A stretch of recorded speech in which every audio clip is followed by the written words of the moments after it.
Let's get it.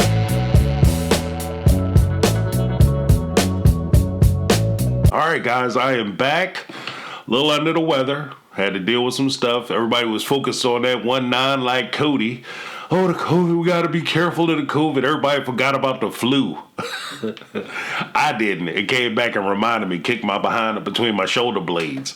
But I'm back now. It might sound a little congested, but the mind's still working, and that's all that counts. I'm off the NyQuil. All right, let's get it. Now, the thing I wanted to talk about first with this last episode is the confrontation, or at least a little bit of issue that I see brewing between Janelle and Christine within their friendship. Now, I'm the first to say that Christine and Janelle have a beautiful relationship in the sense that they support one another. They came through a hard time with one another, and they're flourishing on the other side of that very difficult time in their life. The problem that I see happening is that Christine's approach to trying to help her friend is to try to actively encourage her friend to get into a better situation. Now, I'm not saying that you shouldn't try to do that if you're somebody's friend. Now, you should always try to encourage them to be in better situations. But you have to be mindful of where they are. Where Janelle is currently in her relationship with Kody, I don't know if she's necessarily prepared to move on to that next step, which can make it very difficult. Now, let's take a listen first to what Janelle had to say with how she felt about how Christine was talking to her. Well, before we get into all that, I got to do the YouTube stuff. If you guys enjoyed the video, go ahead and hit that thumbs up. You know, it helps the channel out, helps me out. Everything is be great and lovely. Also, if you're not yet subscribed to the channel, go ahead and subscribe to the channel. We got a lot of stuff planned, or I got a lot of stuff. I'm saying we, like it's just me. I got a lot of stuff planned, and I just want everybody to be a part of it. Hopefully, we can have these better discussions. I also want to expand out some of the things that we talk about as far as topic-wise. So we won't just be covering Sister Wives, but we'll also be covering some other issues I see in some other reality shows, and we'll just blend it in and make it a good time, especially on the live. So make sure you're subscribed to the channel and ring that bell for notifications. Speaking of which, I will be going live very soon, hopefully by next week. So hit that subscribe button, ring the bell for notifications. Now let's get it. We're going to watch Janelle and her explanation of how she's feeling about how Christine is treating her. Let's take a look. I'm sitting here with Christine, and it feels like everything I'm saying, she's like, oh, poor you, poor you. Or she's kind of giving that impression. I'm like, no, I'm fine. We are not reconciling. I'm not hoping he's coming around. I'm not going to settle for less than I deserve. And it's just wild to me that I keep getting this vibe from Christine that, oh, you deserve more. I'm like, yes, of course I do, and I'm taking it for myself. I'm doing more. Now, as Janelle has expressed, she feels a certain kind of way because she feels like her friend is looking down on her and she's pitying her. Nobody likes to be pitied. Now, the funny thing about these relationships that you have to keep in mind, Janelle is the type of person who throughout the entire series of the show, the entire runtime of the show, has tried to present herself as the logical one, the one who thinks about things reasonably, the one who is constantly being stoic about her relationship. Where the other wives are driven by their emotions, Janelle is being driven by logic. And to have somebody else come to her and basically say you're not acting logically is an insult to Janelle as to where she is. There's also a point where we have to keep in mind that the very thing that Christine is warning Janelle about, she herself has been in that same situation. She sat in those shoes. And part of where I'm saying she sat in those shoes is best illustrated in season, I believe it was season 8, I want to say, maybe season 6, season 8, where they went to UNLV and they were having the whole polygamy discussion. And one of the people who was anti-polygamous was actually her aunt, who grew up like Christine in this whole religion, in the whole of polygamy, got herself a husband, didn't enjoy the process, didn't enjoy the experience, and she left polygamy. her and her, like, ironically, Christine's aunt and her mom both left polygamy, and neither one of them got back into it. That should have been the first note. But from that episode, Christine had expressed that she was very insulted by this woman who was anti-polygamy and anti their relationship. So much so, she didn't even want to talk to her, or even she went to the bathroom, and the aunt and one of the younger survivors of polygamy was going to go to the bathroom as well. Christine realized they were outside, and she locks the door, and she calls the other wives down there to save her, because she couldn't even have the conversation or say hi to her aunt, because her aunt was telling her that polygamy isn't good, that Christine deserves better, that she deserves to have her own husband, that she deserves to have her own life. Basically the same thing Christine is telling Janelle now. And when she did that, Christine took that as an insult. She took that as a thing of, you're insulting me, you're insulting my intelligence, you're insulting my family, you're insulting my kids, you're trying to destroy my life. So it's a little ironic that this Christine is now talking to Janelle the same way her aunt was talking to her. Her aunt had expressed the same love, care, and compassion for Christine back then. So it would be funny to me if I had the hot tub time machine, if I took today's Christine back, not even 20 years, but just 10 years or 7-8 years, where they had that discussion in UNLV, and I walked today's Christine into a room with back then Christine and listen to her try to explain to herself that what she's doing is a mistake. Oh, excuse me. Obviously, I'm not as well as I thought I was, but it would have been interesting to me to watch today's Christine trying to convince yesterday's, or 5-6 years ago, Christine, that polygamy is wrong and that this isn't going to fulfill her, and what her experiences are to date, and try to express that to the Christine back then. And I guarantee you that she would have met the same resistance that she's meeting with her friend Janelle right now. Now, on the other side of it, let's take a listen to what Janelle has to say with regard to the relationship and whether she's ready to actually leave Kody. And this is a big part, because when you're giving advice to somebody or you're talking to a friend, you have to listen to not only where your friend is, and of course you have your opinion, but you have to take into account where they are. If they're not there yet, you can't push them over the line. Because if you do, if you take your opinion and force it onto this other person, they're being put in a situation where the end result of what they're going to get out of this relationship is never going to be what they like. It's not the desired end. So if Janelle takes Christine's advice right now and she leaves the relationship, then Christine essentially broke up her family. And Christine can be blamed for breaking up her relationship with Kody, even though Christine had nothing to do with it and the relationship was already crap anyway. But it kind of puts the onus on Christine because it's not her decision and she's not ready. You have to let your friends make their own choices and their own decisions. And as a friend, you just kind of have to stand there, you know, unfortunately, fortunately, sometimes, and help them just pick up the pieces of their decision making. You can advise them as to better decisions and better choices and show them that they have better choices, but you can't make the choices for them. And that's kind of where I see Christine, out of her love and compassion for her friend, is trying to push her into a position where she's making choices for her. But let's take a listen to what Janelle had to say with regard to Kody and how she feels about Kody and their relationship right now. And I have an interesting take on this that I think you guys will like. Or maybe not like, but at least it'll be different. Would you go, like, stay in a marriage with him if things changed? Yeah, I would. Oh, okay.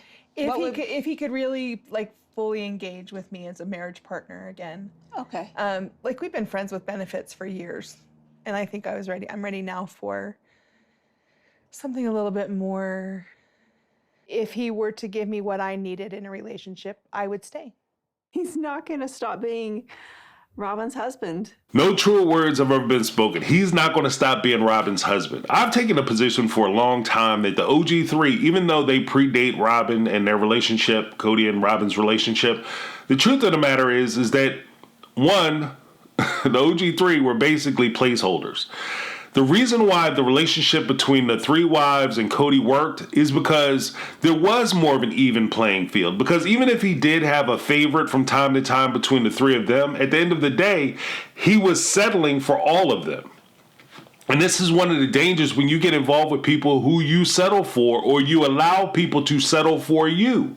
Because when they come into a situation where they finally meet the person that they really want to be with, or they have the opportunity to be with the person or people that they really want to be with, you will be left in the dust. And it doesn't matter how much you gave, sacrificed, contributed, or lent to the relationship. At the end of the day, when they're ready to go, because this is what they want and this is what they've been waiting for, this is what they've been hoping and praying for, and they leave you, none of that other stuff is going to matter. He didn't give a damn how many kids Christine or Janelle had for him. He doesn't care how long he was married to Mary and how she was the first wife and she divorced him so he could marry the love of his life. He doesn't care about any of that, because the reality of it is that, as he said in this episode, and as the other wives has said in previous episodes, and even though Robin and Kody have denied it, Kody and Robin are soulmates to a point.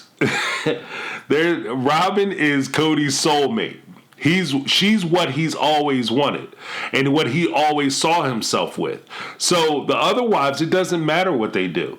And because that is the case, ultimately, when he gets with Robin, Robin becomes his wife. I know Mary was married to him first, and I know Janelle and Christine considered themselves married to him, and they were there first. But at the end of the day, his true wife is Robin. Full stop. So that means that Mary, Janelle, and Christine were all his mistresses, all his side chicks, all his baby mamas.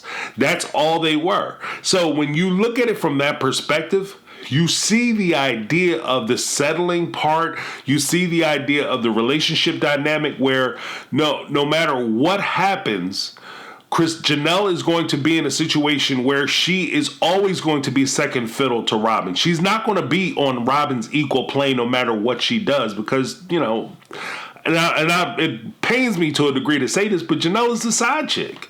And the weird part about it is that I think, in a way, she knows she's the side chick by the way she describes her relationship. How does she describe her relationship to let me know that? Because she said that, we were basically friends with benefits. That's side chick stuff.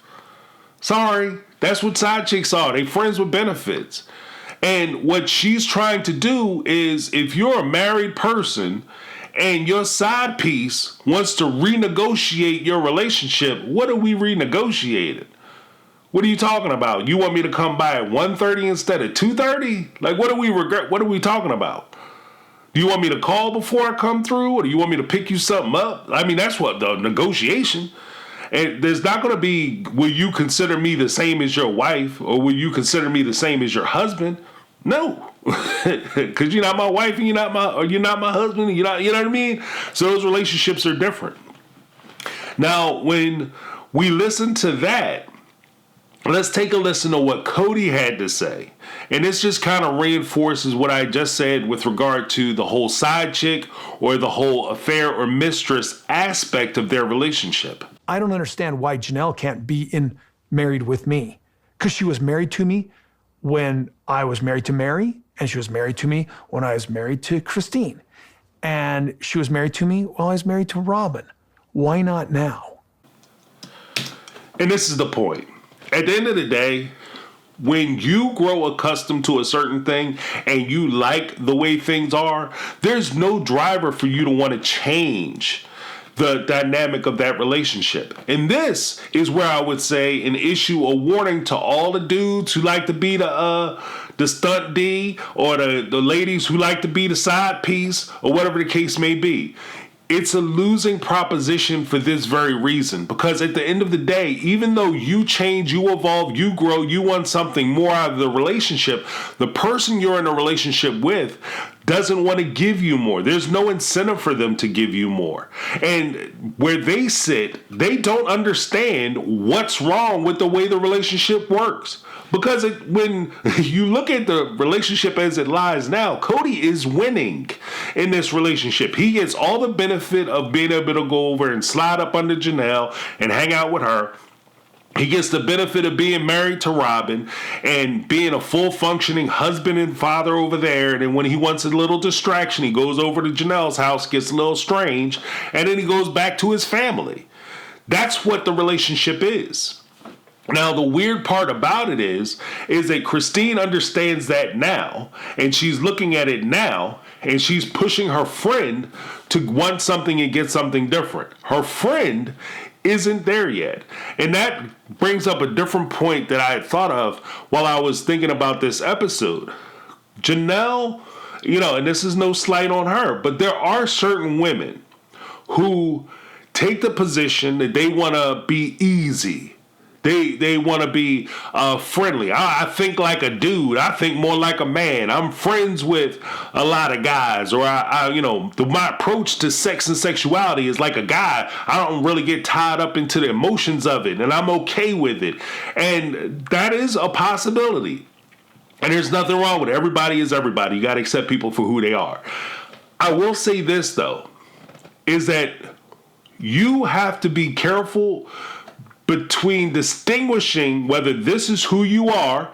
I'm the type of person that doesn't have the emotional capacity to be able to tie human contact or physical contact or intimacy with an emotional tie. Now, is that a winning combination in life? Who's to say? What I will say is that it makes you very strong in the sexual marketplace when you're going out and you just want to bounce from bed to bed to bed to bed to bed and not have an emotional tie to somebody. Or you're dealing with somebody, you're able to knock them off and leave, and it's no big deal. And you can stack up a lot of different people, a lot of different experiences. But when it comes time for you to have a genuine relationship, it becomes a hindrance and it becomes an obstacle because you don't have the connections that you want. And that's if it's naturally embedded in you and your character to be that kind of person. Unfortunately, because of our society and the way we kind of see things, we try to make it sound cool. So people who aren't like that, a lot of times we'll try to take on those characteristics and wind up getting hurt in the process. What do I mean by that? Everybody has had a friend, or at least I've had several friends, both male and female, who will say things like, oh, I want to get involved with this girl, or they want to get involved with this guy. And you listen to them, okay, all right. And they say, yeah, it's just going to be a physical thing because I don't care. And they seeing this other person and I don't care. You just got to tell me the truth and I'm cool with it. And bop, bop, bop, bop, bop. They go out, they do it, they're having a good time while they're doing it. Then all of a sudden something clicks and they start to get emotionally tied to that person. And then they want to change or redefine a relationship because they can't handle the relationship as it is. And you wind up sitting up there having conversations with them till 3, 4 o'clock in the morning, drinking beers or shooting whiskey because they're upset that this person is hurting them so much and they don't understand why they fell into this situation and they feel so stupid. The truth of the matter is you just have to know yourself. You have to know your limitations. You have to know what you're able to deal with in these types of situations. And I would say the same thing to Janelle. If you're in a position where you're starting to want more, you've done this in the past, you may have evolved out of the situation where you're just okay with getting knocked off every 2-3 weeks, having them come over, blow your back out and leave. You may have moved past that in where you are now in your development, your evolution, and your journey, and you want something more. Kody's not the guy that's going to give you something more because he's used to doing the thing that you guys have agreed that you were going to do. And again, this goes back to the idea of settling. If you put yourself out there as a person who's cool with everything, you the fun time person, you don't nag people. By nagging, typically, when guys say that a woman is a nag, typically that just means she has an opinion. So don't ever be offended or dissuaded by when somebody throws the term nag. Oh, you being such a nag. No, you just have an opinion and you're stating your opinion. And sometimes your opinion needs to be stated and he needs to be clear about what your opinion or perspective is. But don't diminish yourself by saying, I don't want to be a nag, I want to be cool, I want to be friendly, I want to be accessible, I want to be all these things that they will find attractive and desirable so that they come to me. Because what you're doing is you're creating a scenario where they will come to you, they will be with you, they will lay with you, and they will do all those things as long as you continue to do the things that you're doing. Being cool, letting them sleep around, let them come over at 2, 3 o'clock in the morning, call you late before, 5 minutes before they show up on your door. When the lights are out and they never take you to dinner or none of that stuff. They never take you on dates, but they can come around your house after the club lets out and they strike out at the club, so they come over to your spot and you're super cool and that makes you super chill. When you want to renegotiate the relationship, there's no room for you to renegotiate the relationship because we don't have that kind of relationship. And because you are that person, technically you're not the type of person they want to have a relationship with. So you always want to be mindful of presenting yourself as the type of person that you want to be when you get what you want. So if Janelle wants to redefine this relationship, she's going to have to find somebody else. And that's where it is. The problem is, I don't think Janelle is ready to find somebody else. The problem still is complicated further because I don't think that Christine recognizes that Janelle is not ready to move on, and she cannot be pushed into doing or moving on at the speed or pace that Christine wants her to move on. That's my take. Let me know what you guys think down below. Give me your take.